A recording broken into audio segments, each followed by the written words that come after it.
안녕하세요. 네, 반갑습니다. 네, 오랜만에 뵙습니다. 다시 성경으로 오늘은 이사야에 대한 이야기를 여러분과 함께 나누도록 하겠습니다. 이제 성문서를 마치고 이사야부터는 예언서가 시작이 됩니다.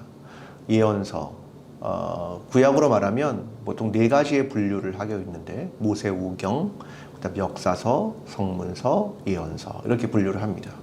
그 위치상으로 보면 그 다음에 이제 신약 성서하고 연결이 되기 때문에 예언서의 위치는 구약과 신약을 연결하는 다리와 같다 이렇게도 이해할 수 있습니다. 그러나 히브리 성경은 이러한 예언서를 별도로 분류하지 않고 역사서로 분류하는 경우가 굉장히 많이 있습니다. 왜 그러냐면 하나님의 말씀이 사람들에게 선포되고 전해지지 않습니까? 그게 예언이겠죠. 근데 예언이라고 하는 것 자체는 그 시대와 역사를 바탕으로 하고 있기 때문에 그렇습니다. 사람들의 삶의 자리, 그들의 삶의 정황, 그들의 역사, 그 가운데서 하나님의 말씀이 선포되는 것이기 때문에 그렇습니다. 그러니까 예언이라는 것은 역사와 따로 분리될 수 없다. 그래서 히브리 성경은 이것을 역사서로 분류하는 경우가 굉장히 많이 있습니다. 우리의 삶에도 역시 마찬가지죠. 우리의 삶의 정황, 우리의 살아가는 자리, 여기에 하나님의 말씀이 들어온다. 하나님의 말씀이 침투하고 하나님의 말씀이 우리의 삶에 깊숙이 개입된다. 그것을 의미하는 것이 바로 예언이라고 하는 예언서들이 가지고 있는 것이라는 것을 이해하면 좋을 것 같습니다. 이제 오늘부터는 이제 이사야에 대한 이야기를 할 텐데 사실 이사야는 굉장히 친숙한 성경이죠. 우리가 아는 성경의 구절만 해도 굉장히 많이 있죠. 보라 처녀가 잉태하여 아들을 낳을 것이다. 이런 이사야의 7장의 이야기, 또 이새의 줄기에서 한 싹이 난다. 이런 11장의 이야기, 그 다음에 주께서 내게 기름을 부으사 가난한 자에게 복음을 전파한다. 61장의 이야기, 그는 실로 우리의 질고를 지고 우리의 슬픔을 당했다. 53장의 이야기, 이런 이야기는 너무나 많이 등장해서 신약 성서에서 가장 많이 인용되고 있는 구약의 책은 이사야다. 이렇게 말할 정도로 이사야의 굉장히 많은 예언들이 신약 성서에 등장하고 있다. 그래서 이사야는 우리에게 어느 예언서보다도 가장 친숙한 예언서로 다가오는 것이 사실입니다. 근데 이 이사야가 가지고 있는 것을 사람들은 보통 세 가지 정도로 이사야를 나누어서 보통 이해하려고 합니다. 첫 번째는 제1 이사야, 그래서 1장부터 39장까지를 이야기하고 제2 이사야는 40장부터 55장, 그리고 그 나머지를 제3 이사야 이렇게 분류를 합니다. 이러한 분류가 왜 시작됐냐면 사실 이사야가 있는 시대뿐만 아니라 이런 이사야의 이야기가 각 시대마다 있었기 때문에 그렇습니다. 예를 들면 전반부는 아수르의 이야기, 그 다음 바벨론의 이야기, 페르시아의 이야기, 이렇게 이야기들이 시대를 통과하고 있기 때문에 이사야의 이야기는 단순한 한 시대가 아니라 굉장히 여러 시대를 걸치고 있기 때문에 이러한 분류를 하게 되는 겁니다. 사실 이사야가 살았던 시대는 번영의 시대였고 평화의 시대였습니다. 남들이 보기에는 그 시대는 남유다로서는 굉장히 번영과 평화를 누리고 안정을 누렸다라고 생각을 하는데 이사야는 달랐습니다. 이사야는 그 시대에는 부패한 시대였고 하나님을 떠난 시대였고 죄가 관영한 시대였다. 이렇게 이야기하는 겁니다. 그러니까 사람들이 보기에 경제적, 사회적, 정치적 안정과 다르게 하나님이 보는 시각은 도덕적으로, 종교적으로 하나님을 떠났다라고 하는 것을 이야기하고 있는 것이 이사야가 가지고 있는 시각이었습니다. 그래서 이사야는 두 가지를 굉장히 강조하는데요. 하나는 헤세드입니다. 하나님의 사랑, 하나님의 인애 이런 것들을 강조하고 나는 너희가 그렇게 다시 돌아오기를 원한다 라고 하는 것을 강조하는 축이 하나 있다면 또 하나는 하나님의 공평, 하나님의 정의라고 하는 것, 하나님은 거룩한 자이고 이스라엘이 거룩한 자로 회복되기를 원한다.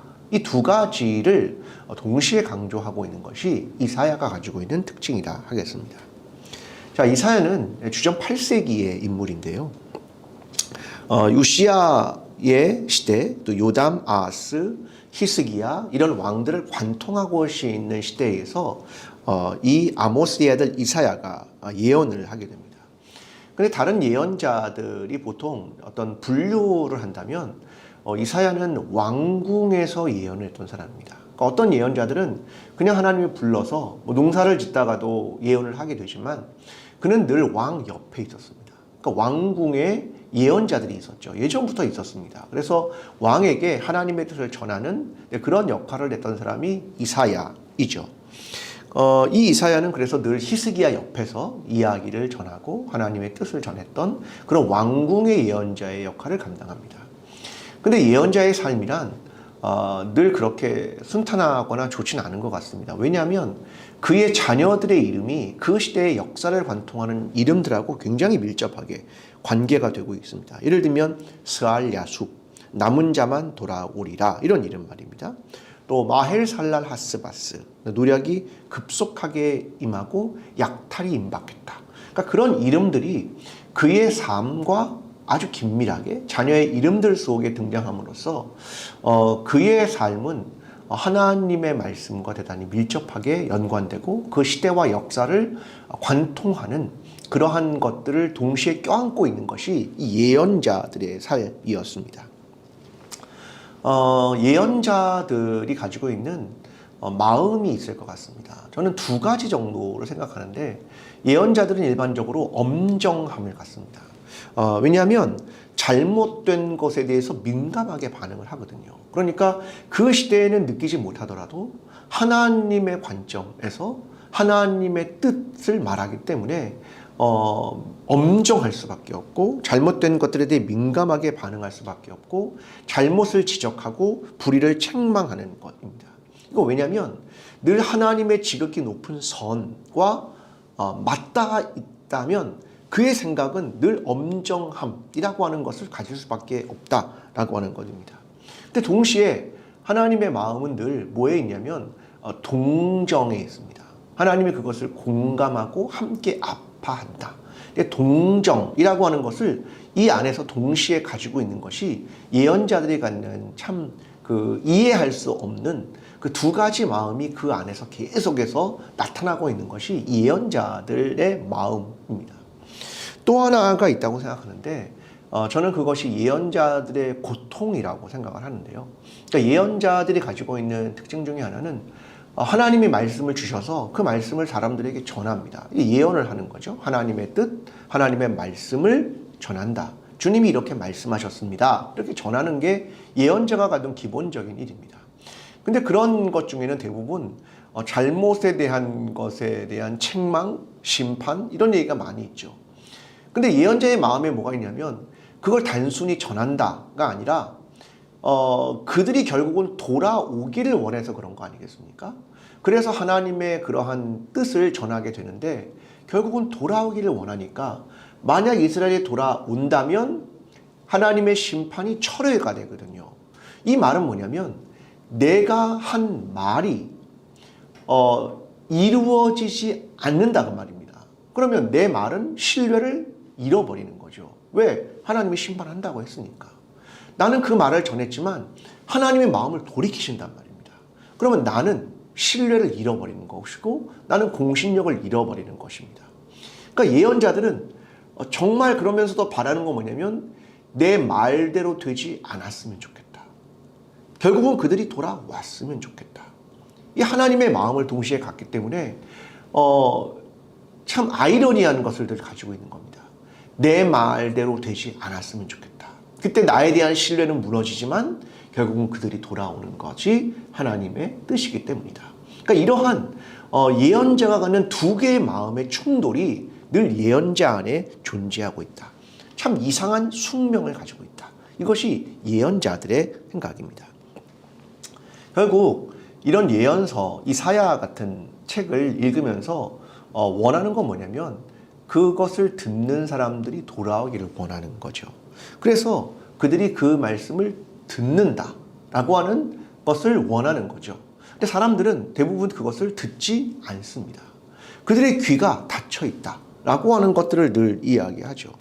이제 그런 속에서도 끊임없이 예언자들은 그들을 초청하고 그들이 돌아오기를 원하고 하나님께서 너희가 회복되기를 원한다 라고 하는, 하나님이 너희를 용서하기를 원한다, 이런 하나님의 사주의 의지를 강력하게 그들에게 전달하는 것도 예언자들입니다. 그러면서 예언자의 마지막, 그러니까 이사야의 마지막은 뭐냐면 희망에 대한 이야기를 하고 싶은 겁니다. 결국은 너희가 듣지 않고 나는 그래서 하나님의 뜻을 전하지만 결국은 뭐냐면 그래도 희망은 남아있을 거야. 남은 자들이라고 하는 것, 그루터기라고 하는 것, 씨가 존재한다라고 하는 것, 이런 희망을 끊임없이 말한다.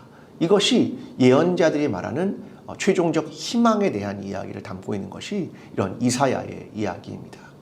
여러분 이사야를 읽으면서 그 시대와 역사를 보고 또 그 시대를 바라보는 하나님의 시각과 예언자의 시각, 그리고 하나님이 그들의 잘못과 죄악에 대한 심판뿐 아니라 결국 그들이 돌아오기를 원하는 그 하나님의 마음, 그것을 함께 예언서를 보면서 함께 이해해가고 하나님의 뜻을 발견해가고 또 우리의 삶을 조명해가고 또 나는 혹시 그렇지 않은가를 생각해가고 이런 속에서 끝까지 희망을 노래하고 싶은 것, 그것이 이사야가 우리에게 전해주고 싶은 이야기입니다. 저와 여러분의 삶도 끝까지 하나님의 말씀에 귀를 기울이고 돌아오고 이를 통해서 그 희망을 붙들며 살아가는 저와 여러분의 삶이 되면 좋겠습니다. 이사야를 함께 묵상하게 되기를 바랍니다. 감사합니다.